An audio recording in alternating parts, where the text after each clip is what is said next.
Captain robin Rowland की regiment को जब भारत के उत्तर पूर्वी शहर में कोहिमा में तैनात किया गया, उनकी उम्र केवल 22 साल थी। ये मई 1944 की बात है। उस वक्त ब्रितानी भारतीय सैनिकों की एक टुकड़ी जापानी सेना के एक पूरे डिवीजन के हमले का सामना कर रही थी।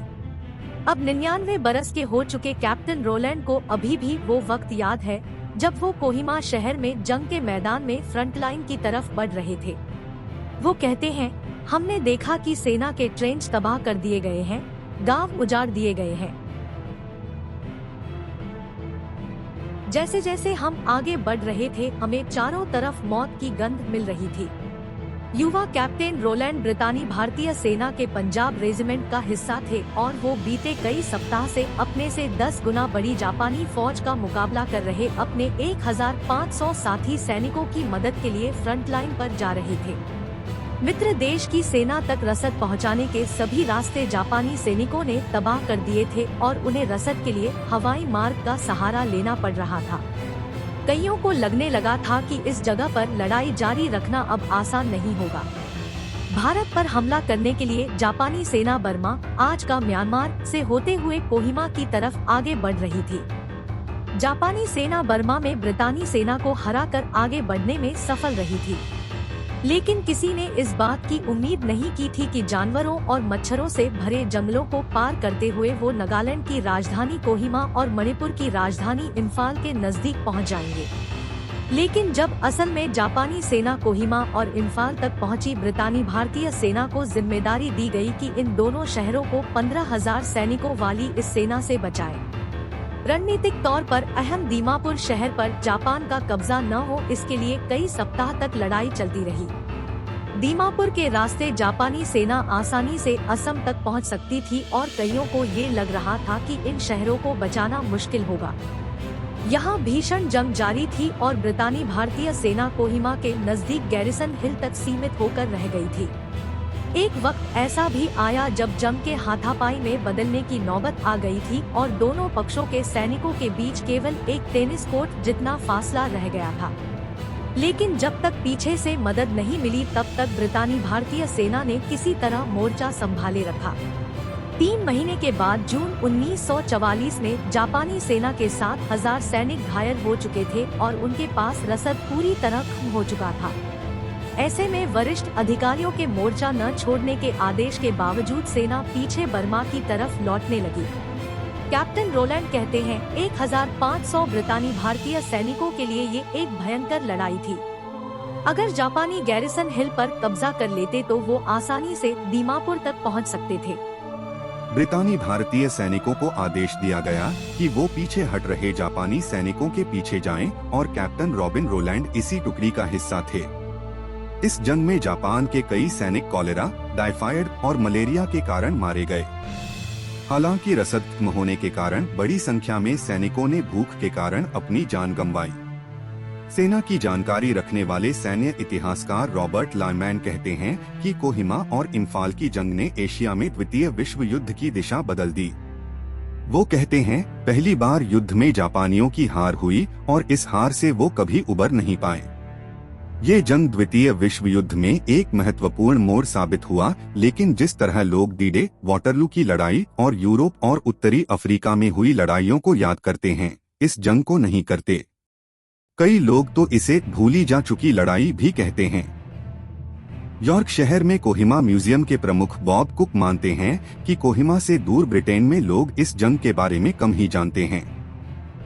वो कहते हैं, ब्रिटेन के समुद्र तट से जर्मनी 22 मील की दूरी पर है और यहाँ के लोगों को डर सता रहा था, वो था जर्मनी के हमले का खतरा। लेकिन यहाँ लोगों को कोहिमा और इम्फाल की जंग के बारे में जानकारी देने का काम शुरू किया गया है। साल 2013 में लंदन के इंपीरियल वॉर म्यूजियम में इस बात पर चर्चा हुई कि ब्रिटेन की सबसे बड़ी लड़ाई कौन सी थी। इसमें वाटरलू या डी-डे ने होकर कोहिमा इम्फाल युद्ध को ब्रिटेन की सबसे बड़ी लड़ाई के तौर पर चुना गया।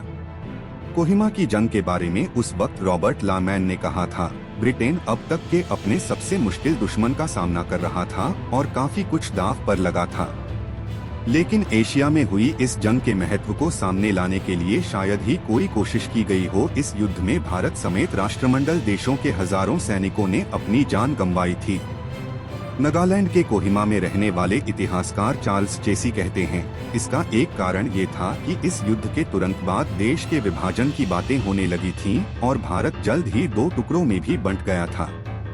वो कहते हैं, मुझे लगता है कि उस वक्त भारत के नेता विभाजन के कारण पैदा हुई मुश्किलों और सत्ता हस्तांतरण अच्छे तरीके से हो, इन कोशिशों में लगे हुए थे।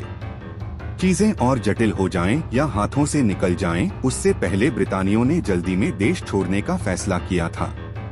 कोहिमा की जंग को अक्सर एक औपनिवेशिक युद्ध के तौर पर देखा जाता है, जबकि युद्ध के बाद गंभीर चर्चा का विषय भारत की आजादी की लड़ाई के इर्द गिर्द ही रहा।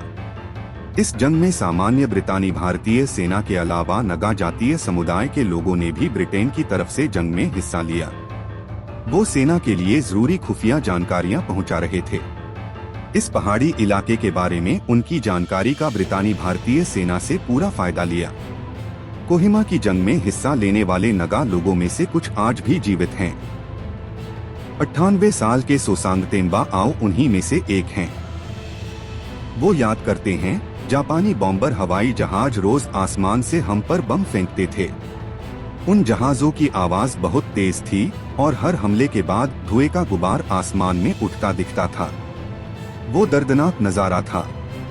1 रुपए प्रति दिन लेकर उन्होंने 2 महीने तक ब्रितानी भारतीय सेना के साथ काम किया। वो कहते हैं, आज भी वो जापानी सेना के लड़ने के तरीकों की प्रशंसा किए बिना नहीं रह सकते। वो कहते हैं, जापानी सेना का मनोबल बेहद ऊंचा था। उनके सैनिक मौत से नहीं डरते थे। उनके लिए सम्राट के लिए लड़ना भगवान के लिए लड़ने जैसा था। जब उन्हें समर्पण के लिए कहा जाता था तो वो दुश्मन पर आत्मघाती हमला करते थे। हाल में इस युद्ध से जुड़ी memories of a forgotten war नाम की एक डॉक्यूमेंट्री ऑनलाइन रिलीज की गई है। जिस वक्त ये डॉक्यूमेंट्री रिलीज की गई वो जापानी सेना के समर्पण की 75वीं सालगिरह के आसपास का वक्त था। डॉक्यूमेंट्री के निर्माता सुबिमल भट्टाचार्य और दल ने कई साल पहले जापान का दौरा किया था और युद्ध की याद में हुए समारोह में शिरकत की थी। वो कहते हैं, युद्ध में शिरकत करने वाले जापान और ब्रिटेन के पूर्व सैनिकों की जब मुलाकात हुई तो वो एक दूसरे को गले लगाकर रो पड़े। वहाँ ऐसे सैनिक भी थे जिन्होंने एक दूसरे पर गोलियां चलाई थी, लेकिन उनके बीच में एक खास नाता दिख रहा था। हमने इसकी उम्मीद नहीं की थी। जापानी सेना के लिए हार अपमानजनक थी और जापान के पूर्व सैनिक कोहिमा युद्ध से जुड़े अपने अनुभव के बारे में कम ही बात करते हैं। डॉक्यूमेंट्री में वाजिमा कोचिरो का साक्षात्कार शामिल है। वो कहते हैं, जापानी सैनिकों के पास खाना नहीं बचा था। हम ऐसी जंग लड़ रहे थे जिसमें हार तय थी और इस कारण हमने कदम पीछे हटाना शुरू किया। युद्ध में बड़ी संख्या में नगा जनजाति के लोग भी मारे गए और उन्हें भी इस दौरान काफी मुश्किलें झेलनी पड़े। उन्हें उम्मीद थी कि सत्ता हस्तांतरण के वक्त ब्रिटेन भारत से हटकर एक अलग नगा देश के तौर पर उन्हें नई पहचान देगा।